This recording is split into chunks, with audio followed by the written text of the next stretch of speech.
Hey guys, welcome back to another video. And in today's video, I'm going to be showing you guys some pretty interesting Gibson guitars. So let's hop on Reverb, and I'll show you what I got. So first up on the list here, we have the New Century Gibson Flying V. I've talked about this guitar a few times on this channel, but it's a guitar that has always caught my eye because it's just a very cool looking and very interesting guitar. I talked a little bit in the past about how I don't like guitars that are just a little bit over the top, but whenever a guitar is way over the top, I love it. And this is obviously a perfect example of that. I don't know a ton about this model other than the fact that it's just not very common, and that's understandable. I can understand why a lot of people wouldn't want this guitar, but honestly, I think it's a really cool looking guitar. It's just a Gibson Flying V with a mirror over the top of it. This is the only active one on Reverb right now. However, I have seen a couple go in and out of Reverb just kind of throughout the year. What? I'm just discovering this now.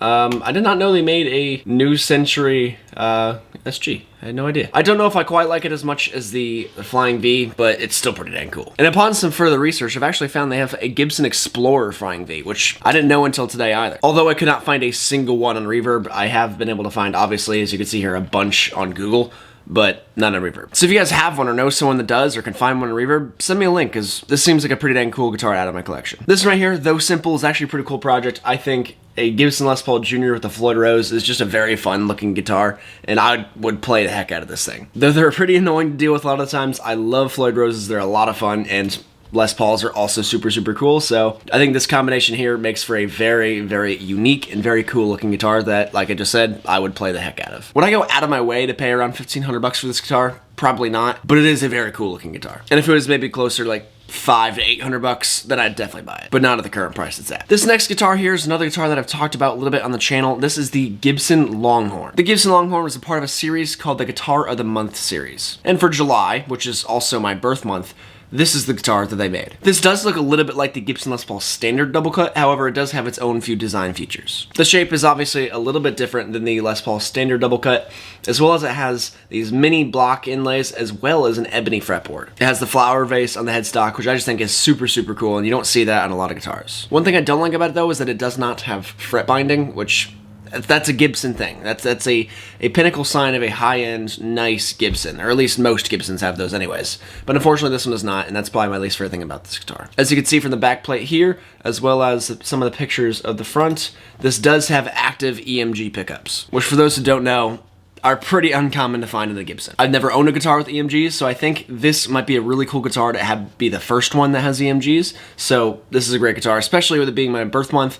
It might not be too hard to find one that's been made on my birthday, which is the 26th. And if you look here, there's something also pretty interesting about this right here. As you can see, it has two output jacks, and that's because in the bridge, there's a piezo system. They're not exactly sure which jack is for which one. One is obviously for the pickups and one is obviously for the piezo, meaning that you can record an acoustic guitar style as well as your electric guitar style at the exact same time, allowing you to kind of layer the mix on top of each other and have a much bigger sounding song with half the work. So that is super cool. So this is the Gibson Longhorn. Again, one of my favorite guitars from Gibson. Another one of my favorite guitars from Gibson is the US-1. These guitars were made for a short period of time in the 80s when Gibson was kind of losing a lot of customers to Kramer and a couple of Charvel, a couple of those big 80s Super Strat brands. So they cooked this one up as well as a few other Super Strat style guitars, but this one is my favorite from those couple guitars. So as I said, this is the US-1, Gibson's take on a Super Strat. And I think this is a very underappreciated guitar. Though they are very rare, I think they have a lot of personality to them. I've never played one, but I can just assume they have a lot of personality based on the way they look. I love the headstock they have with the raised Gibson logo, the split, what shape is that? What shape is that? The split diamond inlays. As per usual with Gibson, you got the flame maple top. This is a really sick guitar. The back of this one actually has a lot of figuring. You can tell this is one of those guitars that would really move in the light whenever you see it in person. One thing I don't like about it though is that it has a middle pickup. That's my biggest problem with all Strats and a lot of Super Strats that have middle pickups is I like to hit them with my picks a lot. Well, I don't like to, but it's something that happens with my playing style. So it's kind of annoying. It's not the end of the world. You can just lower it, but it's just one of those things. I think if I were to pick out a US one for myself, I would get something similar to this one, which is a sold listing on Reverb. The only reason why I would get this one instead is because it has a Floyd Rose. But if I can get this exact US one with the Floyd Rose, I think that make me very, very happy. So I'm definitely going to keep my eyes open for something like that because I love this guitar and I think it could be a really unique Super Strat because I'm looking to add either a new Super Strat or replace my current Kramer Super Strat with something like this. And if you guys are looking for any more kind of unique style Gibson instruments, you guys gotta check out the Gibson Mod Shop. Now this isn't anything new. I'm sure if you guys have seen any of Charlie's videos, I'm sure you've seen this thing 100 times, but this is the Gibson Mod Shop. There's not a ton in stock right now, but every week they tend to refresh with a bunch more new models.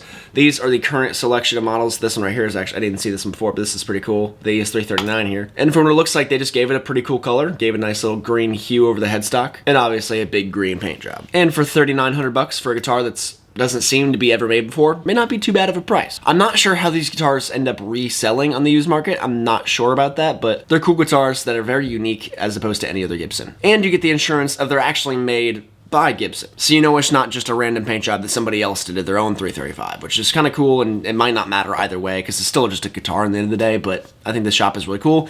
And the one that caught my eye the most was this Les Paul Custom Air. The reason why it caught my eye is just this really unique color. It's kind of like a satin glossy finish, which not even glossy, but as you can see here, it's definitely not the most glossy. It's definitely not like the lacquer that they use with most of their normal models. And I think that makes this guitar stand out just a little bit more, though even though these finishes are typically seen as cheaper, you can tell that because it's a color they've never really used before, at least that from my knowledge, then it makes it seem very unique. And that's obviously something I like a lot about this guitar. I love Les Paul Customs, though I don't think right now I'd be willing to spend this much money for one.